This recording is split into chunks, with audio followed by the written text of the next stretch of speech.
What a cruel joke for a saint. And joke too on a young, naive boy? He said, "No, hold it. You can punish me all you want. You just ask the boy, what question did he ask me?" So they said, "Repeat your question." He said, "I asked him why I keep forgetting the God." So he said, "Now I would like to ask every one of you. In the last 24 hours, is there a single soul who forgot God? Including the boy, including you, including the parents. Who have you been remembering?"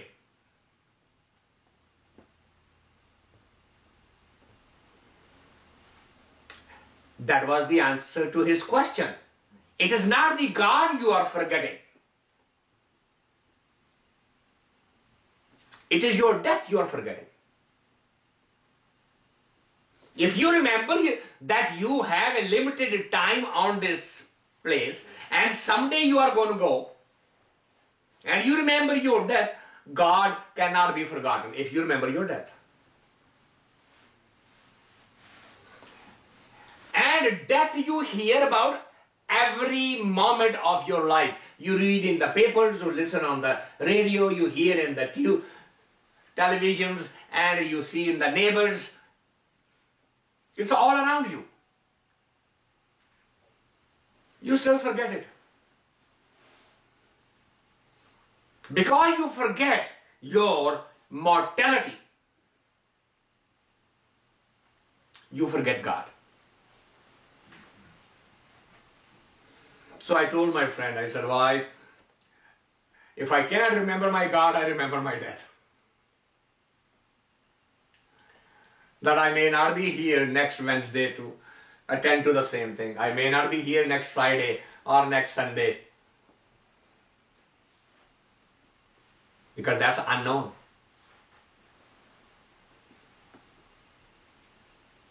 As I said last time, these are all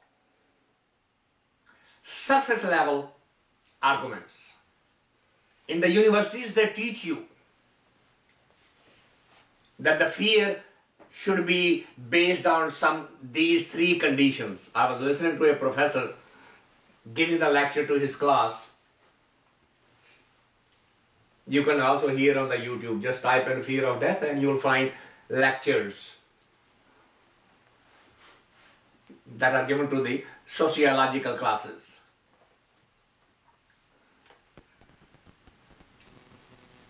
That something bad should happen and something sudden should happen and you are not aware of it, etc. Those are surface level reasons. The spiritual reason for the fear of death is that your inner core, you can call it your soul, you can call it your consciousness, or anything. It's not a question of terminology. It's a question is your being, your observer, the one who's breathing inside you. That energy which is keeping your body alive. That energy has a memory. And that memory is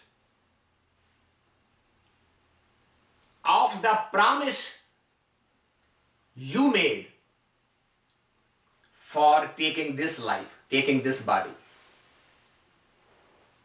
You made some commitments that in this body form, I am going to do these things.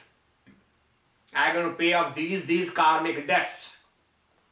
And I'm going to evolve to the spiritual level this way. You made all these promises. But the tragedy is, the moment the body came out of the mother's womb, onto the planet. From that moment onward, it started forgetting every promise it has made. Every single one of them. And got lost in the game of senses. Started enjoying the senses. And forgot the promise. That was the example I was giving last Friday. That it's like that child who has a homework to do and the summer vacation is over and now he has to go face the teacher. And the first thing the teacher is going to ask, where's the homework? Everybody put the assignment on that table. So what is the child going to do? Who has nothing to put on the table. He's going to look for excuses. He's going to look for a defense mechanism. He's going to try to postpone it. Which is what we do. At our conscious level, subconscious level, we know that the moment we drop this vehicle, this body, this shell, this container, the moment we drop it on this physical plane and we go on to our astral plane, we are going to be asked, okay, where's your homework?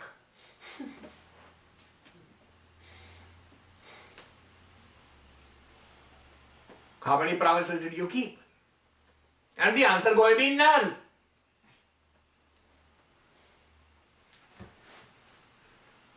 So what is the end result? Is going to, okay, you failed the class, go back.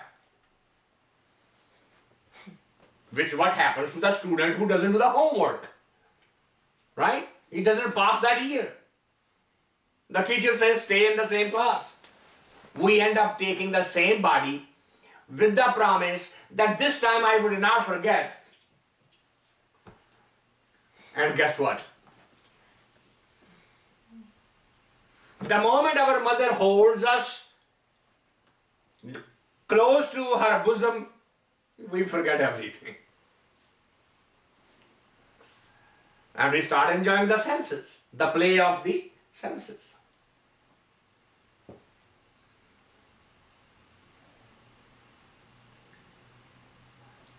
How do you drop the fear of death? You start remembering him. More you start remembering him, lesser will be the fear. As a matter of fact, then the tendency would be exactly the opposite. Same saint Kabir says, "Ab kab maro, maran man maneya." He says, I'm tired of this physical body now. I need to drop it. I need to get rid of it. I need to move on to the next plane of existence. I need to evolve.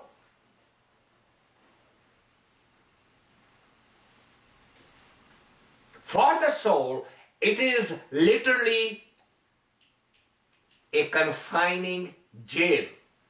It is a punishment. Physical body is not a reward for anything.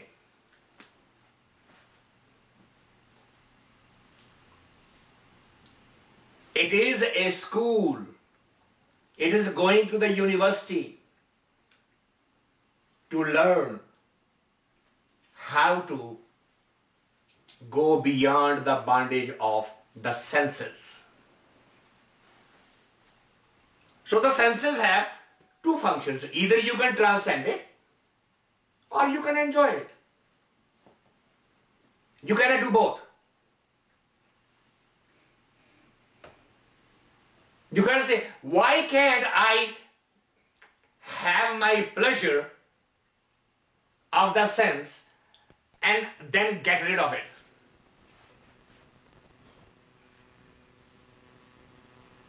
Many of our members have had this argument in our Friday sessions.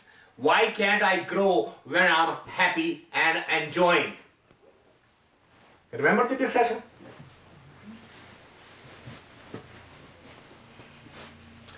Two don't go together. Mind can only do one thing or the other. Either you can take that sweet and put on your tongue and enjoy its taste. Or you can say the sweet is only nourishment for the body, taste does not matter, and forget the taste.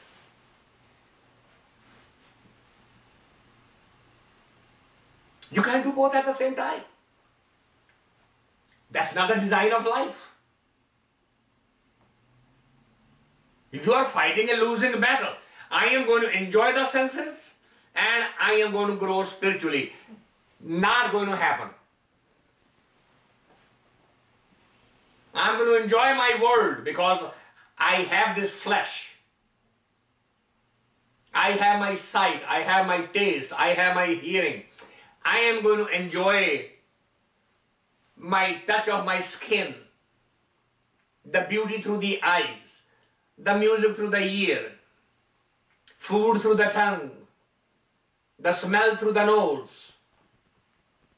I am going to smell all the roses I can.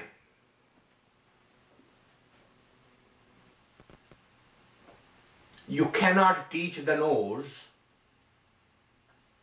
to smell and enjoy. At the same time, smell and transcend. Two things will not happen. You have to make a choice.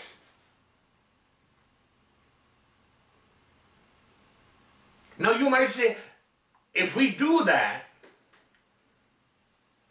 wouldn't the life become dull and boring? And the answer is absolutely not.